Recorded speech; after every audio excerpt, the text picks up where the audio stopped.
Dear students, welcome back all of you to this lecture series. We are discussing law of abetment in the penal code, and today we will start this topic covering the explanations of the definition of abetter. Before that, let's try to recapitulate all the things we learned until now, and let's go through the overview of the provisions which we discussed in the last lecture.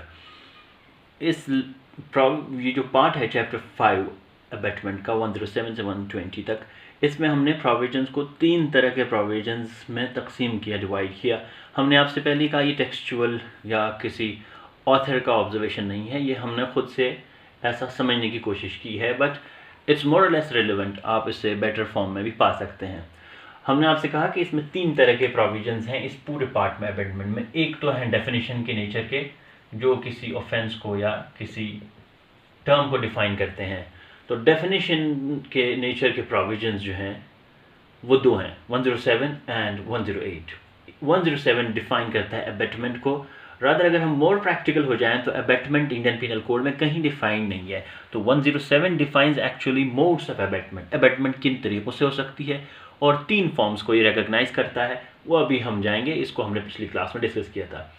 और दूसरी definition abettor की है, इसको भी हमने briefly discuss किया था। दूसरे पीनल प्रोविजंस जो हैं इन 2 के अलावा आगे, वो तो हैं पीनल प्रोविजंस जो हैं, पीनल प्रिंसिपल्स, या ऐसा कह सकते हैं कि वो रूल्स ऑफ पेनाल्टी है कि अबेटमेंट के किन मोड्स पे किस तरह सज़ा दी जाएगी, कितनी सज़ा नहीं है। क्वांटम ऑफ पनिशमेंट उन प्रोविजंस में नहीं है। जब हम समझेंगे उनको तो हमें समझ में आएगा हमने इनका नाम ऐसा क्यों रखा था, पीनल प्रिंसिपल्स। तो वो प्रिंसिपल्स आप समझिए 108 ए से शुरू होकर के 114 तक कवर हो जाते हैं। और फिर लास्टली हमने आपसे कहा था, आप पुराने चार्ट से देख सकते हैं, स्पेसिफिक अबेटमेंट्स। और स्पेसिफिक अबेटमेंट्स का मतलब ये है कि इनमें तो सज़ाएं भी दी गई हैं, और अलावा इसके कि एक इंसान अबेटमेंट करे और उस अबेटमेंट की सज़ा होगी, इन तरीक़ों से अबेटमेंट करने की सज़ा इलाहिदा होगी, वो दी हुई है वहाँ पे। इनको भी हम डिस्कस करेंगे। ये 115 से लेकर के 120 तक है। ये आपको अच्छी तरह वजाहत से समझ में आ जाएगा जब हम इन प्रोविजंस पे आ जाएंगे। अभी हम क्या डिस्कस कर चुके हैं अब तक, ब्रीफली उसको याद करने की कोशिश करते हैं। देखिए, अबेटमेंट एक ऐसा ऑफेंस है जो किसी सब्सटेंटिव ऑफेंस के रिस्पेक्ट में ऑफेंस बन जाता है। ये बज़ात खुद जुर्म नहीं है, यानी इन इटसेल्फ। इसीलिए इसको लॉ ऑफ क्राइम ने अबेटमेंट को इनकोएट ऑफेंस डेजिग्नेट कर दिया है, यानी एक नामुकम्मल जुर्म है ये। जैसे कि अटैम्प्ट होता है, जैसे कॉन्स्पिरेसी होती है। तो इसी तरह का एक ऑफेंस है जिसको हमेशा समझा जाएगा एक सब्सटेंटिव ऑफेंस के रिस्पेक्ट में। For example, abetment to suicide, abetment to murder, abetment to perjury, abetment to theft. तो सारे आगे जिस चीज़ का अबेटमेंट किया वो ऑफेंस होना ज़रूरी है। उसका कमीशन हो गया हो ये ज़रूरी नहीं है, ये हमने पिछली क्लास में भी पढ़ा। महज अबेटमेंट कर देना उसका ऑफेंस कंप्लीट कर देता है। तो किन मोड से हो सकता है? 107 3 मोड्स को रिकॉग्नाइज करता है। एक है इंस्टिगेशन का, फिर से रिपीट कर लेते हैं, अबेटमेंट बाय इंस्टिगेशन। और इंस्टिगेशन को आगे वजाहत से नहीं समझाया कि इंस्टिगेट कैसे करे इंसान। तो हमने आपको इसके एक्सप्लेनेशन में बताया था कि ऑथर्स और कमेंटेटर्स का ये व्यू है कि इंस्टिगेशन वर्ड से भी हो सकता है, लेटर से हो सकता है, जेस्चर से हो सकता है। तो इंस्टिगेट एक इंसान को प्रोक्योरिंग, जहाँ उसकी राय पे, डिसीजन मेकिंग कैपेसिटी पे आप इन्फ्लुएंस करें किसी भी मीडियम से, by suggesting him in a very persuasive way. Persuade करना, मेयर सजेशन जहाँ है, जहाँ उसको बस ऑप्शन उस पर छोड़ दे रहे हैं, it does not amount to instigation. तो ऐसे नेचर का सजेशन जो परसुएड करे, एक इंसान को आमादा करे। आमादा कैसे किया जाता है किसी इंसान को? महज तरगीब देने से, अल्फाज के ज़रिए से, या इशारों के ज़रिए से, किनाया के ज़रिए से, या उकसाने से, है ना, या कान भरे, या उसके ज़रिए से कि उसको गुस्सा दिलाया, तेश दिलाया, आर दिलाया कि तुम तो बहुत गरीब हो, तुम्हें चाहिए, सरकार का इतना बड़ा गोदाम पड़ा हुआ है, किस काम का है, सरकार जो हम टैक्स देते हैं। और ऐसा वो बेचारा आमादा हो गया चोरी पे कि सही कहा, मेरे लिए शायद हलाल है। तो इस तरह की चीज़ों पे आमादा करना, ये इंस्टिगेशन का मोड है। दूसरा मोड जो है एबेट करने का, वो क्या है? Abetment by engaging in conspiracy. याद रखिएगा वहां वर्ड इंगेजिंग यूज हुआ है क्योंकि अबेटमेंट बाय कॉन्स्पिरेसी नहीं है। एक इंगेज क्यों कहा? क्योंकि हमने पढ़ा था, याद करिए, हमने एक एक्सप्लेनेशन में पढ़ा था कि ज़रूरी नहीं है, एक्सप्लेनेशन 5 यही था शायद अबेटर का, ज़रूरी नहीं है कि जिसके साथ कॉन्स्पिरेसी में इंगेज हो वही एक्ट को कमिट करे, हो सकता है वो फर्दर किसी और को उस एक्ट के लिए यूज़ करे। तो इट्स लाइक कि इंगेजिंग इन कॉन्स्पिरेसी, ज़रूरी नहीं है उनको नॉलेज हो फाइनल एक्ट करने वाले की। And third is abetment by intentional aid. सिर्फ एड नहीं, इंटेंशनल एड। और इन दोनों के रिस्पेक्ट में आगे वजाहत से समझाया कि एंगेजिंग इन कॉन्स्पिरेसी नहीं काफ़ी है सिर्फ इफ एन एक्ट और इलीगल ओमिशन टेक्स प्लेस, और फिर इस कॉन्स्पिरेसी के नतीजे में एक्ट हो या इलीगल ओमिशन हो, in pursuance of that conspiracy और in order of to the doing of that thing, दोनों कंडीशन ज़रूरी है। एंड इन ऑर्डर ऑफ, एक in pursuance of that conspiracy, उस कॉन्स्पिरेसी के मकसद को हासिल करने के लिए, उस कॉन्स्पिरेसी के नतीजे में ही वो हो, और जो कॉन्स्पिरेसी का मकसद तय किया गया था उस ही को हासिल करने में वो एक्ट किया जा रहा हो। ये दोनों इसेंशियल्स अगर हो गए और इसके बाद इन दो के नतीजे में या एक्ट हो गया, इलीगल ओमिशन हो गया, कहा जाएगा इसने अबेटमेंट किया बाय इंगेजिंग इन कॉन्स्पिरेसी। और थर्ड मोड है intentional abetment by intentional aid का, तरगीब देना, मदद फराहम करना कसदन, जानबूझ के। और उस सिर्फ मदद काफ़ी नहीं है, there should be an act or illegal omission for doing of that thing। ये हमने 3 मोड्स पढ़े। उसके बाद 2 ब्रीफ एक्सप्लेनेशंस हैं 107 के, वो फिर से रिमाइंड करा देता हूँ। एक तो विलफुल मिसरिप्रेजेंटेशन और विलफुल कंसीलमेंट ऑफ फैक्ट को लेकर है। अगर कोई, देख लीजिए अपने बेयर एक्ट पे, अगर कोई इंसान विलफुल मिसरिप्रेजेंटेशन या wilful concealment of a material fact के ज़रिए से, जिसको वो बाउंड है डिस्क्लोज करने के लिए, कोई ऑफेंस करवा देता है वॉलंटरीली, याद करिए वॉलंटरीली की डेफिनेशन, उन मोड से वॉलंटरीली कर रहा है ऐसा या अटैम्प्ट कर रहा है वो करवाने की वो ऑफेंस, तो कहा जाएगा कि उसने अबेट किया उस ऑफेंस को करने के लिए। एक तो ये एक्सप्लेनेशन है।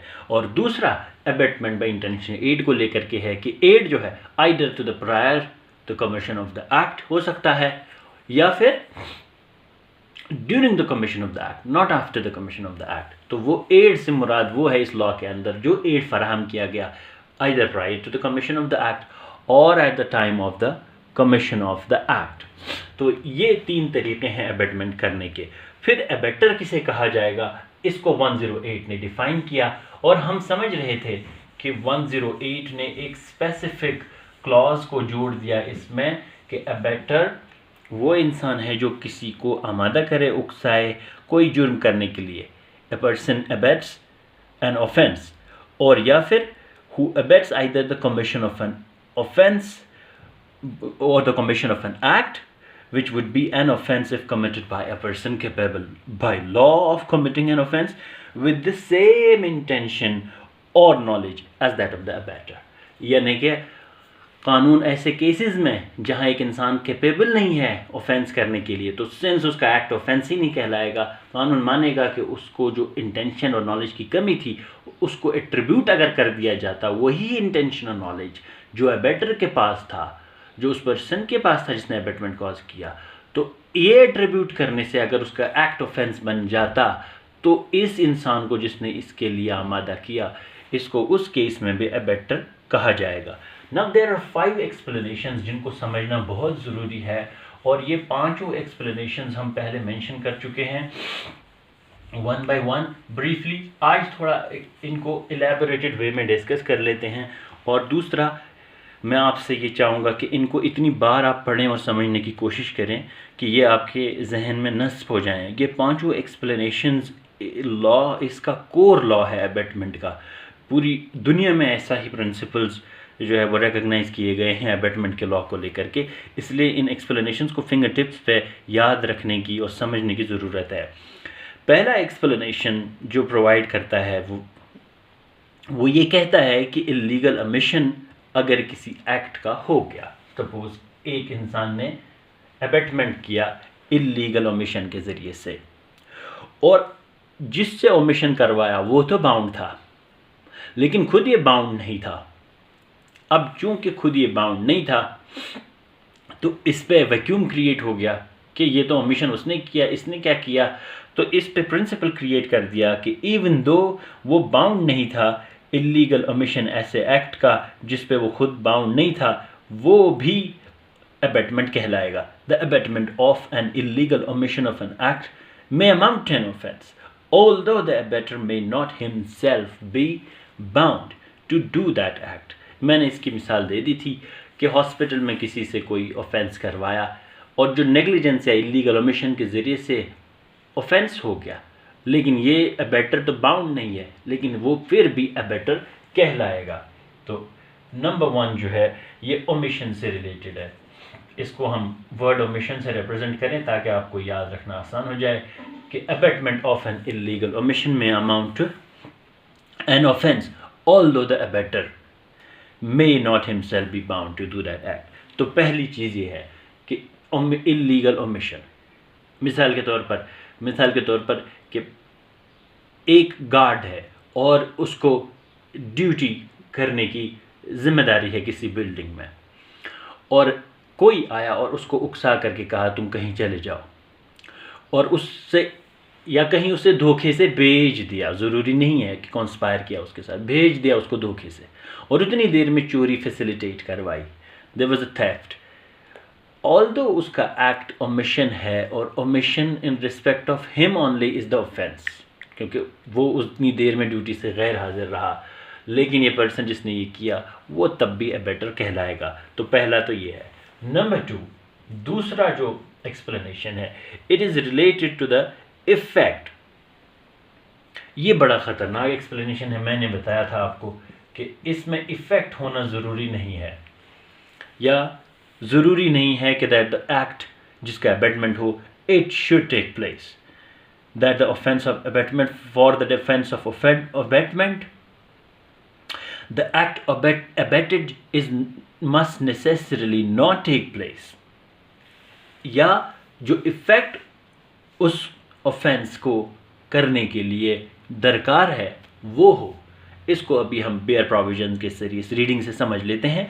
To constitute the offence of an abetment it is not necessary that the act abetted should be committed और that the effect requisite to constitute the offense should be caused।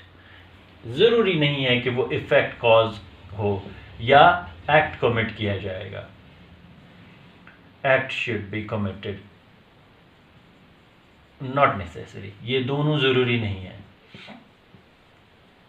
मिसाल के तौर पर ए ने बी से कहा तुम जाओ सी के घर में चोरी करो, बी गया और पहुंच गया और चोरी करने की हरकत में अपने नाकाम हो गया। अगर बी का ऑफेंस अभी कंप्लीट नहीं हुआ, ये शायद अटेम्प्ट ही कहलाएगा थेफ्ट का, लेकिन ए ने जो किया वो अबेटमेंट ऑफ थेफ्ट है, इसका ऑफेंस कंप्लीट हो गया। ये नहीं कहलाएगा कि abetment of attempt to theft. Requisite effect ज़रूरी नहीं है। कभी इफेक्ट हो सकता है कि एक एक्ट है ना, एक्ट को हम इस स्केल पे रखते हैं, जो एक्ट किया जाना है मतलूब है। कभी कभार doer of the act effect में बहुत ऊपर चला जाएगा, एक्ट से बहुत ही ऊपर गया, यानी कि करना हर्ट था, उसने ग्रीवियस हर्ट कर दिया, है ना। सपोज यहाँ हर्ट करना था, स्केल में ऊपर है ग्रीवियस हर्ट, उसने ये कर दिया। या कभी कभी नीचे चला जाएगा, है ना, करना हर्ट था, उसने बस असॉल्ट किया और भाग आया, कर नहीं पाया। तो इस तरह की हालतों में अबेटमेंट का लॉ कहता है कि इफेक्ट को लेकर के या कमीशन को लेकर के अबेटमेंट का लॉ नहीं देखेगा कि वो इफेक्ट ज़रूरी में हो कि वाकई टेक प्लेस हो गया हो या कोई भी इफेक्ट हो गया हो। ये बहुत इंपॉर्टेंट है। थर्ड एक्सप्लेनेशन जो है वो कैपेसिटी से रिलेटेड है। ये मैंने पहले भी बता दिया आपको कि वो पर्सन जो एक्ट करेगा वो ऑल टुगेदर इनोसेंट हो सकता है, यानी कि हो सकता है उसमें कैपेसिटी ना हो क्राइम करने की, या उसके पास कोई इंटेंशन ही ना हो, या स्पेसिफिक इंटेंशन हो। यानी लॉ ऑफ अबेटमेंट नहीं चाहता है कि एक ख़ास किस्म का इंटेंशन या नॉलेज रही हो उस पर्सन में जिसने ये जुर्म किया, एक्चुअली जिसने कमीशन, जिसके ज़रिए से इस्टेब्लिश करवाया गया। ये कैपेबिलिटी को लेकर कहता है। आप प्लीज़ इसकी बेयर लैंग्वेज को देख लें। It is not necessary that the person abetted should be capable by law of committing an offence और that he should have the same guilty intention or knowledge as that of the abettor or any guilty intention or knowledge। यानी कि guilty intention या knowledge जो offence को पूरा करने के लिए लॉ चाहता है, ज़रूरी नहीं है वो guilty intention और knowledge एक्ट करने वाले में मौजूद हो। तो फिर ये कहाँ से लाया जाएगा? अगर प्रिंसिपल ऑफ मेंसरिया हमने पढ़ा, ये लाया जाएगा, मैंने पहले ही बताया था आपको, ए ऐसा ऑफेंस है अबेटमेंट जिसमें मेंसरिया एक जगह होता है, एक्टस रियस दूसरी जगह होता है। तो गिल्टी इंटेंशन और नॉलेज जो है ये अबेटर में है, जिसने उकसाया, जिसने इंस्टिगेट किया, जो इंगेज हो गया कॉन्स्पिरेसी में, या जिसने इंटेंशनल एड के ज़रिए से अबेट किया। तो दिस इज़ नॉट नेसेसरी, ज़रूरी नहीं है उसमें कोई भी गिल्टी इंटेंशन या नॉलेज था। मिसाल के तौर पर ए ने बी को उकसाया कोई ऑफेंस करने के लिए, और ऑफेंस हो रहा है के रिस्पेक्ट में, के का मर्डर हो रहा है सपोज, और बी जो है, बी इज़ अ चाइल्ड, और इससे कहा के खाने में जहर मिला दो। तो बी का गिल्टी इंटेंशन और नॉलेज यहाँ ऑल टुगेदर एब्सेंट है, तो ये इममटीरियल है। इसने जो किया ए ने, वो ऑलरेडी अबेटमेंट का ऑफेंस कंप्लीट है। इसी तरह बी हो सकता है मिस्टेक ऑफ फैक्ट में एक्ट कर रहा हो, बी हो सकता है इनसेन हो, या बी हो सकता है कोई और गिल्टी इंटेंशन और नॉलेज हो। तो उन केसेस में क्या होगा कि हमेशा इसका गिल्टी इंटेंशन और नॉलेज इममटीरियल है। ये एक्सप्लेनेशन 3 में प्रोवाइड किया गया है। एक्सप्लेनेशन 4 हमने पहले बताया था आपको, ये बड़ा ही इंटरेस्टिंग है। Abetment of abetment, abetment of abetment. आप नोट्स में इन चीज़ों को बड़ा अच्छी तरीके से लिख लें ताकि आपके जहन में नक्श भी हो जाए ये पांचों एक्सप्लेनेशंस कि अबेटमेंट चूँकि बज़ात खुद एक ऑफेंस है, तो अबेटमेंट का अबेटमेंट ये भी ऑफेंस कहलाएगा। Abetment of an offence is an offence, the abetment of such an abetment is also an offence. Abetment of an offence being an offence, चूँकि अबेटमेंट एक ऑफेंस का अबेटमेंट है, तो अबेटमेंट के लिए उकसाना, मिसाल के तौर पर अब मिसाल दे रहा हूँ, अबेटमेंट तो ऑफेंस का होता है। अबेटर की डेफिनेशन अगर फिर से याद कर लीजिए, आज हम वैसे इस डेफिनेशन से शुरू करना भूल गए। अबेटर की डेफिनेशन जो है उसमें क्या था? A person abets an offence who either abets the commission of an offense or the commission of an act which would be an offense if committed by a person capable by law of committing an offense with the same intention or knowledge as that of the abetter। तो क्या बोला? A person abets an offense, तो offense होता है abet। तो यहाँ abetment तो normally किसका होता है? वो ऑफेंस हो सकता है। तो ये प्रिंसिपल ये कहता है, चौथा एक्सप्लेनेशन जो है वो कहता है अबेटमेंट ऑफ एन ऑफेंस, क्योंकि ये एक ऑफेंस है बजात खुद, किसी ऑफेंस के लिए अबेट करना। अबेटमेंट ऑफ अबेटमेंट भी ऑफेंस है, ये कहता है abetment of abetment is also an offence. इसकी मिसाल तो बहुत आसान है। ए ने बी को उकसाया, इंस्टिगेट किया, इंटेंशन एड दिया कोई ऑफेंस करने के लिए। और अबेटमेंट ऑफ अबेटमेंट क्या है? ए ने सपोज बी से कहा तुम सी को अबेट करो, तुम सी को अबेट करो कि वो डी के साथ कोई ऑफेंस करे। ए ने बी से कहा कि सी बहुत अच्छा चोर है, उसे कहो डी के घर में चोरी करे, या उसे कहो डी को मार दे, डी को कोई इंजरी पहुंचाओ। या ए ने बी से कहा कि तुम जा कर के सी को ले लो और कहीं पे विलफुल मिसरिप्रेजेंटेशन करके कहीं नकली साइन करके आओ, नकली सौदा बेच के आओ। ये अबेटमेंट ऑफ अबेटमेंट है, ये भी ऑफेंस है। ए ने जो किया वो भी ऑफेंस है। ये 4 एक्सप्लेनेशंस है। लास्ट एक्सप्लेनेशन जो इसका है वो abetment by engaging in conspiracy से रिलेटेड है।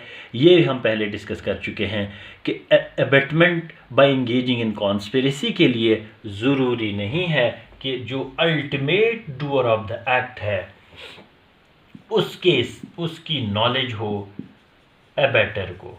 Abetment by engaging in conspiracy, मैं यहाँ कॉन्स्पिरेसी लिख दे रहा हूँ बस। Abetment by engaging in conspiracy क्या कहता है लॉ? लॉ कहता है it is not necessary to the commission of the offense of abetment by conspiracy that the abettor should concert the offense with the person who commits it। ज़रूरी नहीं है कि इसने प्लान बनाया पहले अबेटर ने उसी के साथ जिसने एक्ट किया, नहीं, ज़रूरी नहीं है। It is sufficient if he engages in that conspiracy in pursuance of which that act is to be committed। बस उसमें वो engage हो गया, काफ़ी है। मिसाल के तौर पर इसकी मिसाल ले लेते हैं, फिर आगे बढ़ते हैं। ए ने बी के साथ कॉन्स्पायर किया, चलो एच के घर में चोरी करते हैं, और बी ने जो है ये चोरी किसी और से करवाई और माल सबने आपस में बांटा। तो ए ऑल्दो प्रेजेंट ही नहीं था, वहां गया भी नहीं, लेकिन ये इंगेज हो गया कॉन्स्पिरेसी में। तो सफिशिएंट है अबेटमेंट बाय कॉन्स्पिरेसी के लिए कि ये इंगेज हो गया था, ये इसी के साथ एंगेज हो गया था, जैसे सी जो ultimate doer of the act है यहाँ पे। ज़रूरी नहीं है कि इसको हो सकता है ये इसको जानता भी ना हो। इसी तरह एच को मारने के लिए ए ने बी के साथ कॉन्स्पायर किया, बी ने सी एक टपोरी को हायर किया इसको मारने के लिए, ए सी को जानता भी नहीं, मिला भी नहीं, but part of that plan है, दैट कॉन्स्पिरेसी है। तो abetment by engaging in conspiracy का ऑफेंस कंप्लीट हो गया। इस तरह से ये 5 एक्सप्लेनेशंस कंप्लीट हो गई। इसके बाद जो बचता है वो बहुत इंपॉर्टेंट प्रोविजन है, वो पीनल प्रोविजंस हैं। फिर से इसको जल्दी से रिवाइंड कर लेते हैं। एक्सप्लेनेशन 1 ये कहता है कि इल्लीगल ओमिशन के ज़रिए से अबेटमेंट हो सकता है और ये ऑफेंस हो जाएगा अगर जो अबेटर है वो खुद बाउंड नहीं था वो चीज़ करने के लिए जिसका इल्लीगल ओमिशन हो गया। दूसरा एक्सप्लेनेशन ये कहता है कि जो इफ़ेक्ट उस ऑफेंस को कॉज करने के लिए कंप्लीट करने के लिए ज़रूरी है, रिक्वायर्ड है, वो होना ज़रूरी नहीं है। ज़रूरी नहीं है कि एक्ट कमिट ही हो जाए जिसके लिए अबेटमेंट किया गया। No commission should not take place, ज़रूरी नहीं कि कमीशन शुड टेक प्लेस। और एनी इफेक्ट, यानी कि जैसे मर्डर, अबेटमेंट ऑफ मर्डर के लिए ज़रूरी नहीं है कि मर्डर सच में हो जाए, इसी तरह तीसरा है कैपेबिलिटी को लेकर के डिस्कशन है इसमें कि ज़रूरी नहीं है जिसके ज़रिए से ऑफेंस करवाया जाए वो by law capable of doing an offence था, उसको कोई गिल्टी इंटेंशन या नॉलेज था ऑफेंस करने के लिए, ये भी ज़रूरी नहीं है। और फोर्थ एक्सप्लेनेशन ये कहता है कि अबेटमेंट, चूँकि अबेटमेंट एक ऑफेंस का खुद एक ऑफेंस है, किसी ऑफेंस का अबेटमेंट करना ऑफेंस है, तो अबेटमेंट का अबेटमेंट करना भी ऑफेंस है। Abetment of abetment is offence. और पांचवा एक्सप्लेनेशन ये कहता है कि कॉन्स्पिरेसी के ज़रिए से, साजिश के ज़रिए से अबेटमेंट करने के लिए ये ज़रूरी नहीं है कि अबेटर को ultimate doer of the act, जिसने फिर इस कॉन्स्पिरेसी को एकम्प्लिश किया, जिसके ज़रिए से ये कॉन्स्पिरेसी का मंसूबा तय पाया और इसको पूरा किया गया, ज़रूरी नहीं है कि उसने उसी के साथ कॉन्स्पायर किया था, बस उसका एंगेज हो जाना काफ़ी है। इसीलिए लिखा हुआ है इंगेजिंग इन कॉन्स्पिरेसी, एक चेन बन गई जिसमें वो शामिल हो गया, तो हो गया अबेटमेंट बाय कॉन्स्पिरेसी और engaging in conspiracy. This completes the part. ये बहुत वाइटल पार्ट था और टेक्निकल भी बहुत था। अब जो पार्ट है वो बहुत इजी भी है और एग्ज़ाम के लिए थोड़ा इनसिग्निफिकेंट है। इन द नेचर के इस पे बेस्ड प्रॉब्लम्स आते हैं, इक्का दुक्का और इलेबोरेटेड क्वेश्चंस पूछे नहीं जाते हैं, मगर समझना बहुत ज़रूरी है। हम अभी डिस्कस करते हैं पीनल प्रिंसिपल्स को। पीनल प्रिंसिपल्स मैं इसलिए लिख रहा हूँ कि किसी भी सेक्शन में इनमें से पीनल प्रिंसिपल्स जो इस पार्ट में हैं, अभी तक 107 और 108 डिस्कस हो गया। अगर हम टेक्निकली जाएं 108A से लेकर के 114 तक ये कवर होता है, सिर्फ प्रिंसिपल्स हैं इसमें। यानी इसमें क्वांटम ऑफ पनिशमेंट पता नहीं है, कहीं नहीं दिया है इतनी सज़ा होनी चाहिए, ऐसे सज़ा होनी चाहिए, ये तो दिया हुआ है। ऐसे मतलब कि ये माना जाएगा कि उसने इस इंटेंशन से किया, इस तरह के प्रिंसिपल्स हैं। एक्सेप्ट वन सेक्शन जो 109 है। इसीलिए मैंने आपसे ये कहा, इसको समझना ज़रूरी है कि अगर आपको जल्दी जल्दी कहा जाए कि एबेटमेंट का लॉ समझा दो, तो आप ये कहेंगे 107 और 108 दो डेफिनेशंस ले डाउन करता है।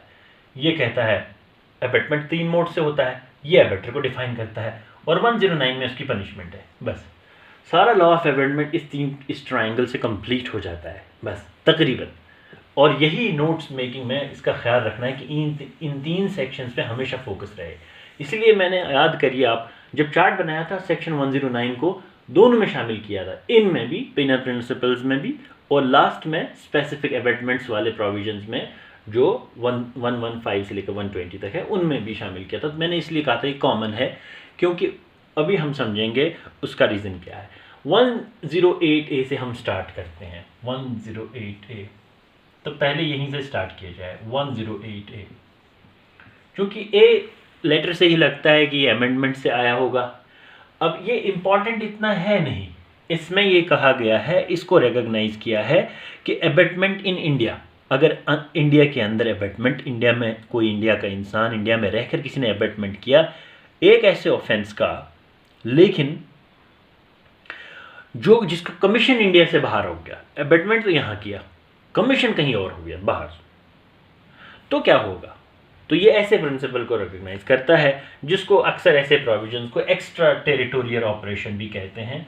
आईपीसी का ये एक्स्ट्रा टेरिटोरियल ऑपरेशन है, ये जहाँ पे जो सेक्शन 18 डिफाइन करता है इंडिया को, इंडिया की बाउंड्रीज और कन्फाइंस से बाहर 108A का एप्लीकेशन है। तो टेक्निकली अगर आपसे कोई क्वेश्चन पूछे या आप एक पॉइंट को याद रखना ज़रूरी समझेंगे, वो ये कि 108A एक ऐसा सेक्शन है जो आईपीसी का provision beyond the confines of India भी रिकॉग्नाइज करता है। तो 108A इसको 108A कि अगर किसी ने अबेटमेंट किया इंडिया में रह करके ऐसे ऑफेंस का जिसका कमीशन इंडिया से बाहर हो गया, तो उसको ऐसे ही ट्रीट किया जाएगा जैसे कि वो इंडिया में अबेटमेंट हो गया था। अब इसमें समझने की क्या चीज़ें हैं, कुछ हिस्टोरिकल है, कुछ ट्रिकी है। हिस्टोरिकल ये है, पहले ट्रिकियर पार्ट को देखिए।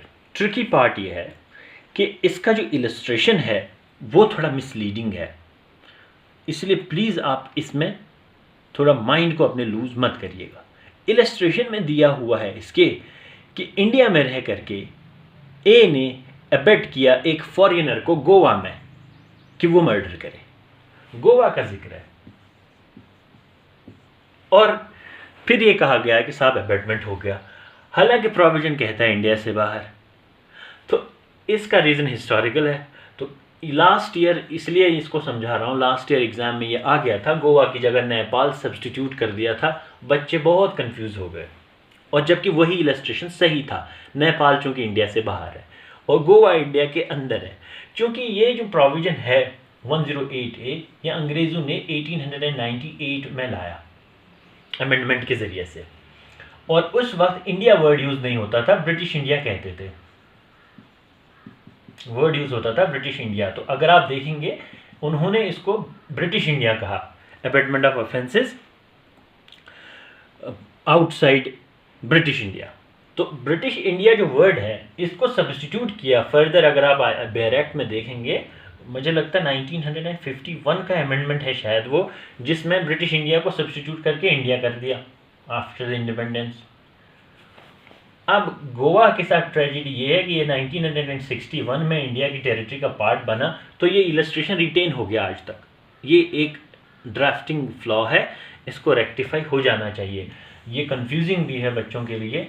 तो गोवा की जगह आप कोई ऐसा टेरिटरी को सब्स्टिट्यूट कर दें, फॉर एग्जांपल श्रीलंका लिखा हो कि श्रीलंका में उसने किसी को अबेट किया मर्डर करने के लिए और वहाँ उसने मर्डर कर दिया, तो ए यहाँ था इंडिया में, अबेटमेंट वहाँ के रहने वाले को किया, ये माना जाएगा अबेटमेंट इंडिया में रह करके है। ये इलस्ट्रेशन थोड़ा लंबा हो गया, हालांकि इतना नहीं था, मगर टेक्निकलिटी समझाना बहुत ज़रूरी था। अच्छा, फिर बहुत इंपॉर्टेंट सेक्शन जो है, जो मैं आपसे कह ही रहा था, वो 109 है। ये क्रक्स है पनिशमेंट्स का। ये किन अबेटमेंट्स को पनिश करता है, देखिए इसको समझना बहुत ज़रूरी है। ये ऐसी अबेटमेंट्स को, देखिए आप नीचे इसकी लिखिए इस तरह, नोट ज़रूर बनाइएगा। मैं आपसे रिकमेंड करता हूं कि इसको beautifully by use of colour pen से लिख लें तो बहुत अच्छा रहेगा। कमीशन के पॉइंट को लेकर के ये टिक मारिए। ये ऐसी अबेटमेंट को पनिश करता है जिसमें कमीशन हो जाए। देखिए ऐसे दो तरह के हो सकते हैं अबेटमेंट। अब इसको मैं समझाऊंगा तो आप कंफ्यूज बहुत हो जाएंगे, लेकिन मैं अभी ऐसी चीज़ों को मेंशन कर दे रहा हूँ, आगे आने वाले प्रोविजंस इसको अच्छी तरह एक्सप्लेन करेंगे। अबेटमेंट को लेकर के क्या हो सकता है, जब एक इंसान अबेट करे किसी ऑफेंस के कमीशन के लिए दूसरे को, तो बहुत सारे रिजल्ट्स पॉसिबल है। एक तो ये पॉसिबल है कि वो चीज़ हो जाए पूरी, इसने अबेटमेंट ऑफ थेफ्ट किया, उसने थेफ्ट कर दी, इसने अबेटमेंट ऑफ मर्डर किया, जिसको अबेट किया उसने मर्डर कर दिया, ये हो सकता है। दूसरा, कमीशन हो ही ना, हुआ ही नहीं, ये गया मर्डर करने के लिए और करके आया अटेम्प्ट टू मर्डर, करके आया ग्रीवियस हर्ट, तो इसने अबेटमेंट टू मर्डर कर दिया था और उधर रिजल्ट हो गया कुछ और, तो कमीशन हुआ ही नहीं, यानी या इसने इनकार कर दिया। इसकी दो सूरतें हो सकती हैं कमीशन ना होने की। एक तो ये कि इसने टोटली कोई एक्ट ही नहीं किया, ऑल टुगेदर, यानी सारे खाने चित कुछ नहीं किया, या फिर ऐसा हो सकता है कि कमीशन तो किया बट एक्ट कुछ और हो गया। तो ये सारे रिजल्ट्स पॉसिबल है कि कभी एक्ट जो है रिजल्ट, सॉरी इसको रिजल्ट लिख देते हैं, रिजल्ट जो है डिफरेंट आएगा। अब डिफरेंट आने के भी चांसेस हैं, डिफरेंट में मतलब कभी ज़्यादा होगा कभी कम होगा, और कभी ये होगा कि इंटेंडेड रिजल्ट होगा, इसको आर से रिप्रेजेंट करते हैं, प्लस कुछ और होगा। जैसे उसने उससे कहा कि तुम उसका ग्रीवियस हर्ट करो, उसने ग्रीवियस हर्ट भी किया जो चाहा था, और प्लस चोरी भी की वहाँ से उसके घर में, और जबकि चोरी के लिए अबेट ही नहीं किया था। ये सारे सिचुएशंस पॉसिबल हैं। अब इसमें एक कॉनंड्रम पैराडॉक्स खड़ा हो जाता, तो इसको क्योर करने के लिए, रेमेडिफाई करने के लिए आगे आने वाले सारे प्रोविजंस हैं। तो बेसिक प्रोविजन ये है। अब ये जो मैंने इतनी देर में ये ना समझ आने वाली बातें की, और ऑब्वियसली आप वीडियो लेक्चर में तो कंफ्यूज और हो रहे होंगे, ये इंशाल्लाह समझ आ जाएंगी आगे। देख लीजिए अभी आगे के प्रोविजंस में, बैरक ज़रूर साथ रखिएगा। 109 जो है ये ऐसे अबेटमेंट्स को पनिश करता है जिसमें कमीशन हो गया हो, उसी एक्ट का कमीशन हो गया हो जिसके लिए अबेट किया था, और फिर पनिशमेंट में आईपीसी में कहीं पनिशमेंट नहीं हो। ये है, ये ज़रूरी है दोनों चीज़ें, कि अबेटमेंट हो और जिस अबेटमेंट जिस एक्ट का किया था उसका कमीशन हो जाए, और कोई एक्सप्रेस प्रोविजन नहीं है in the Indian penal code for the punishment of such abetment, तो फिर क्या पनिशमेंट होगी, उसे पनिशमेंट होगी कमीशन की ही, जो उस एक्ट के। अब इसको समझिए ऐसे, जैसे अब जैसे मिसाल के तौर पर कुछ स्पेसिफिक अबेटमेंट्स को आईपीसी ने खुद ही अलग अलग जगह पे पनिश किया हुआ है, ये देख लीजिए आप। ये मैं मिसाल दे रहा हूँ, मिसाल के तौर पर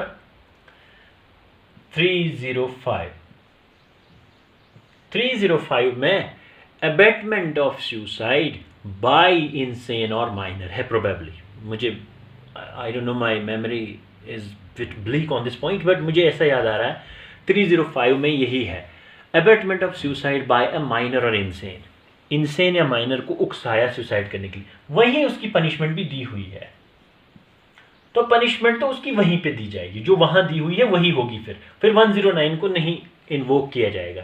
इसीलिए ये कहता है कमीशन तो हो लेकिन पनिशमेंट के लिए आईपीसी में कहीं पनिशमेंट दी नहीं हो। वो उसकी मिसाल भी ले लेंगे, जैसे कोई ऐसा ऑफेंस है जिसकी पनिशमेंट दी नहीं है। इसी तरह 306 में है, इसमें है abetment of suicide in general, किसी को भी, तो उसकी पनिशमेंट भी वहाँ दी हुई है। सिमिलरली बड़ा एक बड़ा स्टार्क सा एक सेक्शन है जिसकी बड़ी ग्रूसम पनिशमेंट है, और क्योंकि उसमें अटेम्प्ट, अबेटमेंट, कमीशन सबको एक ही स्केल पे इक्वेट किया हुआ है। वो है जैसे 121 में वेजिंग वॉर। वेजिंग वॉर के सेक्शन को अगर आप देखेंगे उसमें अबेटमेंट, अटेम्प्ट और कमीशन सबकी सज़ा एक ही है, दैट इज़ डेथ पेनाल्टी। तो उसकी सज़ा तो वहीं दी जाएगी, ठीक है। तो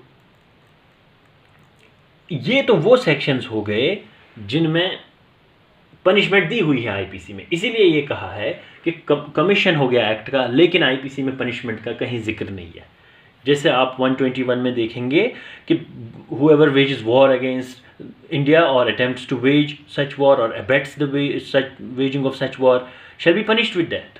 तो उसको पनिशमेंट डेथ होगी या इम्प्रिजनमेंट ऑफ लाइफ, जो भी है उसमें, तो डेथ, लेकिन डेथ और इम्प्रिजनमेंट ऑफ लाइफ है। तो ये 3 सेक्शन है, जैसे इनमें अबेटमेंट को स्पेसिफिकली डील किया हुआ है, स्पेसिफिक ऑफेंसेस के अबेटमेंट को लेकर के ये प्रोविजन दिया हुआ है। अब ये सेक्शन फिर कहाँ लगेगा? 109 कहता है कि ऐसे सेक्शन, ऐसे ऑफेंसेस के अबेटमेंट की सज़ा जहाँ नहीं दी हुई है। फिर इलस्ट्रेशन से भी आप समझ सकते हैं, जैसे ए ने बी को रिश्वत दे दी अब ब्राइब ऑफर करने की, तो ये बोला है 161 में उसको पनिशमेंट होगी। ये भी थोड़े कंफ्यूजिंग है, 161 रिपील हो गया है। इलस्ट्रेशन 1 में आप देख लीजिए, इलस्ट्रेशन ए जो है उसमें 161 के ज़रिए उसको पनिश किया जा रहा है, लेकिन 161 रिपील हो गया है। ऑल्दो बिफोर दैट ये एक साउंड इलस्ट्रेशन था। इसी तरह दिया हुआ है फॉल्स एविडेंस। अब जैसे फॉल्स एविडेंस है 191 है, फॉल्स एविडेंस को डिफाइन करता है। 192 में उसकी पनिशमेंट है 3 साल। तो जिसने सपोज किया abetment of giving false evidence, 192 में ए ने बी को कहा कि तुम फर्जी दस्तखत करो या कोर्ट में गवाह बन जाओ फर्जी, बाद में ये प्रूव हो गया कि बी जो है ये फर्जी फॉल्स एविडेंस दे रहा था। अब ए ने इसको उकसाया, ए ने अबेट किया इसके लिए, अब पनिशमेंट क्या होगी? तो कमीशन तो हो गया, इसने गवाही दे दी फर्जी। 109 कहता है कमीशन हो गया, लेकिन abetment of giving false evidence की पनिशमेंट आईपीसी में कहीं नहीं है। तो सज़ा क्या होगी? जो इस ऑफेंस के कमीशन की सज़ा होगी वही सज़ा इसको भी मिलेगी, यानी कद्दू कटेगा तो सब में बटेगा। तो ये 109 एक ऐसा प्रोविजन है जो इसको डील करता है। अच्छा, now let's move to the further part which is very complex, but थोड़ा सा इनमें सिमिलैरिटी है। तो हम ऐसा करते हैं, हम ये पार्ट जो है नीचे एक ब्लॉक के ज़रिए से रिप्रेजेंट करते हैं एक साथ। इसमें कौन कौन सा? 110, इसमें प्योर प्रिंसिपल्स हैं, पीनल प्रोविजंस हैं, लेकिन प्रिंसिपल्स नहीं के नेचर के। 111, 112, 113, और याद करिए 114 को मैंने उस टाइम थोड़ा बोल्ड कर दिया था, इस तरह थोड़ा मोटी लकीर खींची थी, मुझे याद आ रहा है, मैंने आपसे कहा था आगे बताऊंगा। इंशाल्लाह आज इस पॉइंट पे आ रहे हैं हम। 110 में और इसके आगे जो प्रोविजंस हैं इनमें स्पेसिफिक फॉर्म जो अभी सवाल खड़े हो गए थे उन्हीं को डील किया गया है। इसको हम क्विकली ख़त्म करेंगे बिकॉज ये एग्जामिनेशन पॉइंट ऑफ व्यू से थोड़ा सा इनसिग्निफिकेंट है, लेकिन अपने क्रिमिनल लॉ के अंडरस्टैंडिंग के लिए आप इसको हल्का मत समझिएगा। This is very very very important. तो अब अगर इंटेंशन अलग हुआ उस इंसान का, जो हम पहले भी डिस्कस कर चुके हैं, जैसे इनसेन होगा, माइनर होगा, कोई और होगा, इंटेंशन ऑल टुगेदर अलग होगा, तब क्या किया जाएगा? तो इसको लेकर के 110 है। इसकी बेयर रीडिंग से आप देख लीजिएगा, when the commission of an offence through abetment takes place and the person abetted does that act with a different intention or knowledge from that of the abetter, यानी abetter के पास जो intention और knowledge था उस offense को करने के लिए, और जिस एक्ट जिसके ज़रिए से करवाया गया वो मैच नहीं कर रहा आपस में, तो सज़ा जो होगी एबेटर को, उसको उस act plus his own intention और नॉलेज वाली होगी। यानी मिसाल के तौर पर अब ये क्यों बताया गया ये प्रिंसिपल, ए ने बी से कहा सी के पेट में पंच मारो, और ए को पता था अगर इसके पेट में पंच मारा ये मर जाएगा, बी को ये नहीं पता था। तो बी को चूंकि इंटेंशन और नॉलेज नहीं था ये करने का, और बी शायद ये समझता था ग्रीवियस हर्ट हो जाएगा, और ये इंटेंशन और नॉलेज इसको थी डेथ कॉज करने की, तो इसीलिए एक इसको पनिश किया जाएगा इसी इंटेंशन और नॉलेज के साथ जो इसको थी, प्लस जो net result of the act होगा। ये 110 है इसको लेकर के। 111 और 112 में थोड़ा सा मैंने इस तरह जोड़ दिया था, ये भी याद होगा आपको। इसको क्यों जोड़ा था, क्योंकि ये दोनों प्रोविजंस बहुत ज़्यादा रिलेटेड हैं। तो 111 क्या कहता है, अगर मैं आपको थोड़ा सा ट्रिक बताऊं इसको जहन नशीं करने की, क्योंकि ये इतना कॉम्प्लेक्स है फिर इसमें जहन में रखना भी मुश्किल है, तो इसको मैं यहाँ एक पॉइंट डाल दे रहा हूँ। ये एक बस ट्रिक है, ये कोई प्रोविजन नहीं है। पॉइंट डाल रहा हूँ, पॉइंट डाल के ऐसे रीड कर रहा हूँ जैसे कि 1 करना था और 11 हो गया, करना 1 था और 11 हो गया। यानी कि एक्ट जिसका एबेटमेंट किया गया, जिस चीज़ के लिए उसको एबेट किया गया, उसने वो नहीं किया, कुछ और किया। वो तो नहीं किया, कुछ और किया।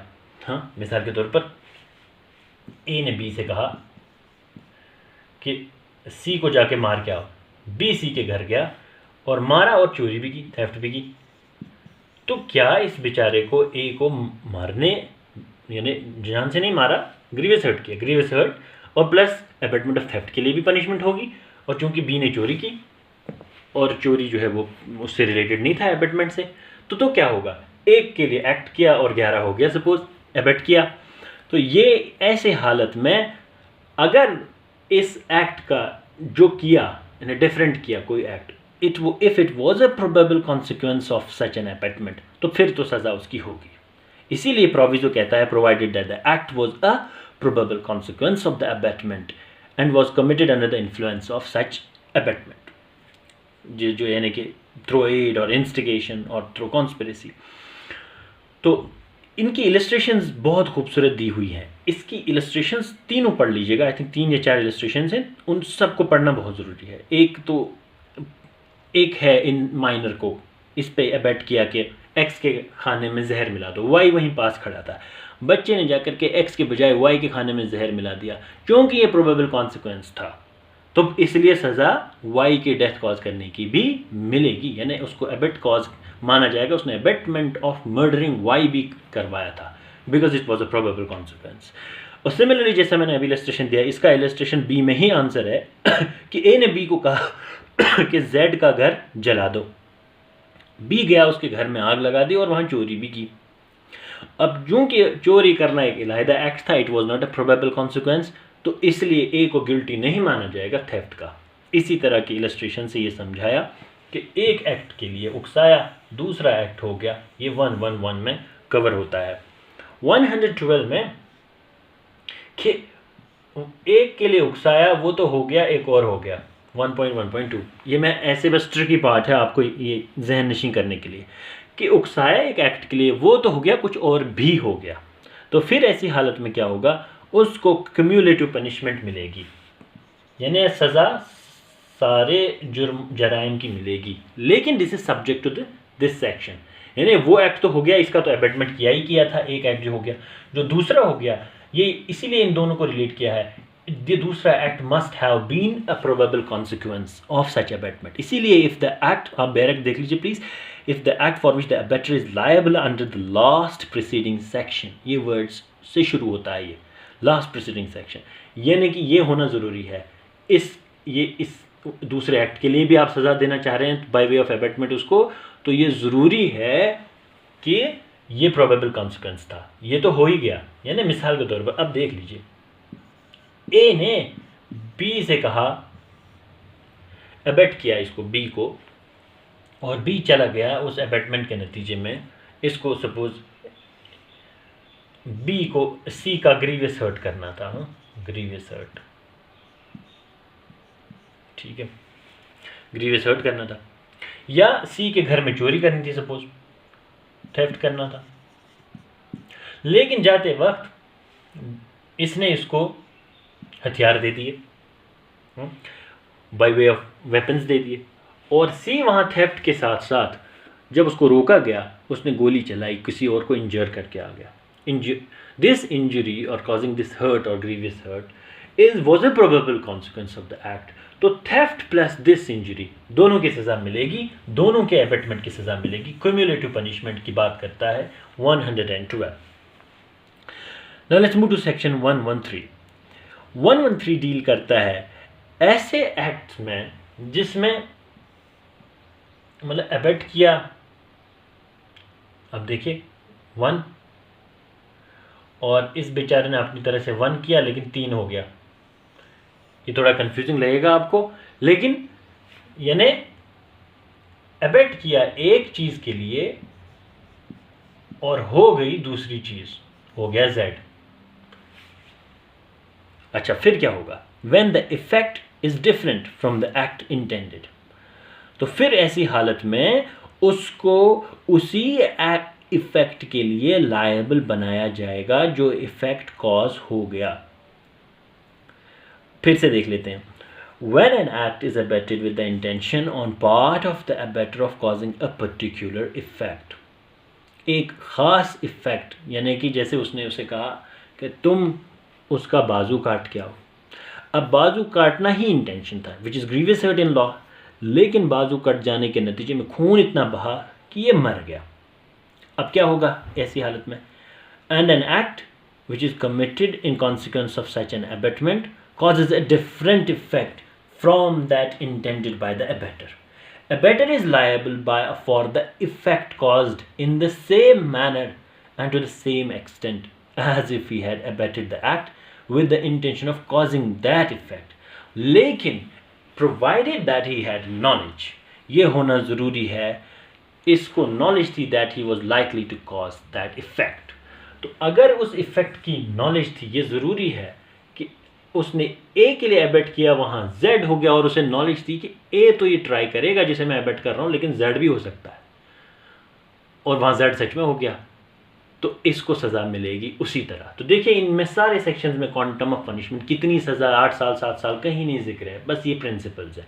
और लास्टली 114, इसको इसलिए बोल्ड किया, ये सबसे ख़तरनाक सेक्शन है पूरे इस चैप्टर में, वो इसलिए कि अगर एबेटर प्रेजेंट है eight the time of the commission of the act, तो माना जाएगा उसने एबेटमेंट नहीं किया, कमीशन किया, फिर तो कोई सवाल ही नहीं। यानी अगर मैं आपसे कहूँ टेक्निकली, अगर 114 अप्लाई हो गया किसी एबेटमेंट के केस को, फिर इस पूरे चैप्टर का कोई भी सेक्शन अप्लाई नहीं होगा, ये सारे सेक्शंस को एक्सक्लूड कर देगा सो मोटो इप्सो फैक्टो खुद ही। क्यों? क्योंकि whenever any person would be liable to be punished as an abettor is present when the act or that offense is to be committed, he would be punishable in the consequence of that abetment. He shall be deemed to have committed that offense or act. माना ये जाएगा, it's a deeming clause, law will presume कि इसने खुद ही ये act किया, यानी ए ने बी को उकसाया, एबेट किया कोई ऑफेंस करने के लिए, और खुद eight the time of commission मौजूद था, तो उसको अब एबेटर नहीं माना जाएगा, कमिटर ऑफ द एक्ट उसे माना जाएगा, वो मौजूद था, उसने ऑफेंस खुद ही किया। इसका मतलब बाकी सारे प्रोविजंस अप्लाई होने का तो सवाल ही नहीं पैदा होता। अब जल्दी से मैं रेफ़र कर दे रहा हूँ आपको स्पेसिफिक अबेटमेंट्स वाले पार्ट की तरफ। अब इसको स्पेसिफिक मैंने क्यों नाम दिया? क्योंकि मैंने आपसे कहा ये क्लासिफिकेशन कहीं नहीं है बुक्स में। स्पेसिफिक अबेटमेंट्स का मतलब ये है, ये ख़ास तरह के अबेटमेंट है और इनमें सज़ाएं खुद मुकर्रर की गई है, ठीक है। अब ये अबेटमेंट ही है, लेकिन बाय सर्टेन मोड्स और इन सर्टेन फॉर्म्स। जैसे इसमें स्पेसिफिक अबेटमेंट में है 115 में रिकग्नाइज किया गया है ऐसे ऑफेंस की अबेटमेंट जिसकी सज़ा है डेथ और इम्प्रिजनमेंट फॉर लाइफ और हो नहीं। क्योंकि 109, अब देखिए इसीलिए मैंने कहा था 109 को इनके साथ ही रीड करना पड़ेगा। 109 हम वहाँ रीड कर चुके हैं, लेकिन यहाँ फिर से याद करिए 109 सज़ा देता था कैसे अबेटमेंट्स की, जिनका कमीशन नहीं हुआ, अबेटमेंट तो हो गया, लेकिन जिनका कमीशन हो गया, कमीशन तो हो गया लेकिन आईपीसी में कहीं सज़ा नहीं है। अब अगर कमीशन ही ना हो जाए फिर क्या होगा? अबेट तो किया, कमीशन नहीं हुआ, उसको डील करने के लिए ये प्रोविजंस हैं स्पेसिफिक अबेटमेंट वाले। 115 देखिए आप ये रिकग्नाइज करता है ऐसे अबेटमेंट्स को जिसमें पनिशमेंट थी, जिस ऑफेंस के लिए अबेटमेंट किया उसमें पनिशमेंट थी डेथ और लाइफ इम्प्रिजनमेंट, ये दोनों सजाएं थी। और कमीशन ऑब्वियसली नहीं हुआ, मैंने आपको पहले ही बोला ये सारे इस पार्ट में उन ऑफेंसेस उन अबेटमेंट्स को डील कर दिया जिनका अबेटमेंट तो हो गया, कमीशन नहीं किया उसने। मिसाल के तौर ए ने बी से कहा कि तुम सी का मर्डर कर दो और सी जा करके गया और वहाँ मर्डर नहीं किया या सी ने रिफ्यूज़ किया, तो फिर क्या होगा? तो पनिशमेंट उस ऑफेंस की डेथ थी जो उसको अबेटमेंट किया जिसका, या लाइफ इम्प्रिजनमेंट था, और फिर कमिट नहीं किया, वो ऑफेंस हुआ नहीं, फिर क्या सज़ा होगी? ऐसे केस में 7 साल और फाइन, 7 साल और जुर्माने की सज़ा होगी। और अगर उसमें हार्म हो गया, ये इसको करने के नतीजे में हार्म हो गया, यानी कमीशन तो नहीं हुआ, जैसे इंजरी हो गई, अबेटमेंट ऑफ मर्डर हो गया और जाके वो मर्डर करने लगा, मरा नहीं, वो इंजरी हो गई, तो ऐसे हाल में 14 साल की सज़ा है। बेयर एक्ट के प्रोविजंस को अच्छी तरह देख लीजिएगा, इसमें 7 साल या 14 साल है। 7 साल की सज़ा तब है जब वो ऑफेंस ऑल टुगेदर कमीशन हो ही नहीं, ये कमीशन की कोशिश हो गई लेकिन कमीशन के नतीजे में हार्म हो गया, यानी चोरी, जैसे चोरी करने गया, प्रॉपर्टी उठा के भागना चाह रहा था और प्रॉपर्टी गिर गई, नुकसान हो गया उसका, प्रॉपर्टी ले नहीं पाया, ऑफेंस का कमीशन नहीं हो गया लेकिन हार्म हो गया, तो फिर 14 साल की सज़ा वरना 7 साल की सज़ा। अच्छा, हालांकि प्रॉपर्टी लेना है उसकी पेनल्टी जो है वो डेथ नहीं है, लाइफ इम्प्रिजनमेंट नहीं है, इसलिए ऐसे ऑफेंसेस को सिर्फ ये डील करता है जिसमें पनिशमेंट डेथ हो। जैसे वेजिंग वॉर है, अब वेजिंग वॉर के लिए अबेट किया ए ने बी को, अब उसकी पनिशमेंट डेथ है और लाइफ इम्प्रिजनमेंट, तो अगर उसने वेजिंग वॉर सच में किया तो फिर तो सज़ा होगी 109 में, याद करिए वहाँ पे। और अगर उसने वेजिंग वॉर किया ही नहीं, जिसको अबेट किया था, उसने इनकार कर दिया, ऑल टुगेदर इनकार किया, तो 7 साल की सज़ा, कोशिश की बस करने की लेकिन कर नहीं पाया तो 14 साल की सज़ा। ये है 115।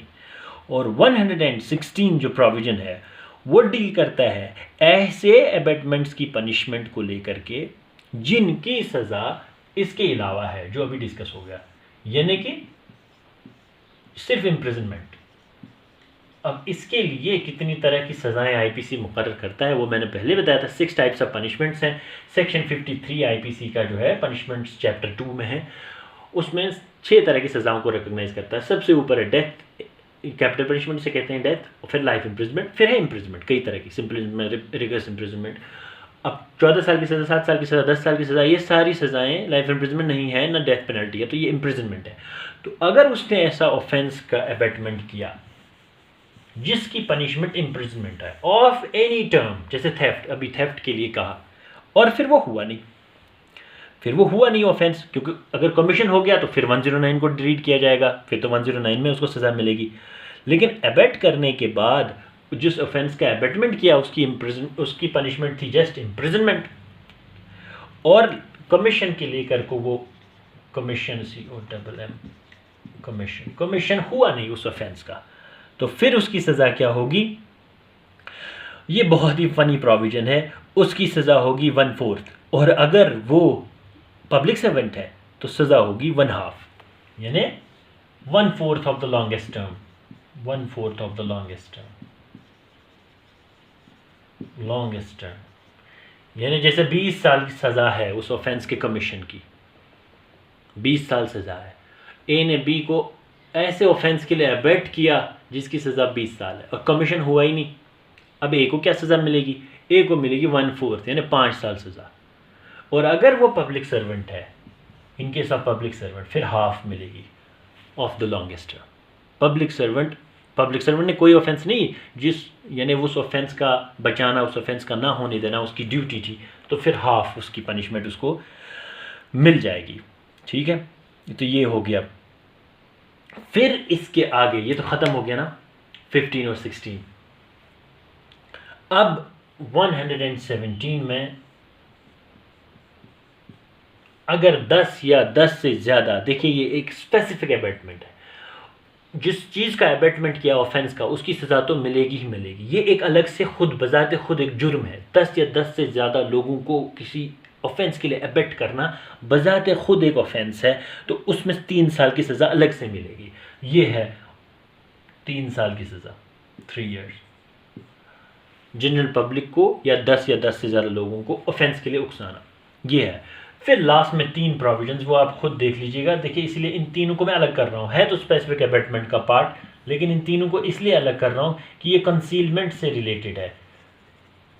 अबेटमेंट का कोई प्लान है और आपने या ऑफेंडर ने उसको छिपाया, ने उसको पता था, तो 118, 119, 120 इसको लेकर के डील करता है।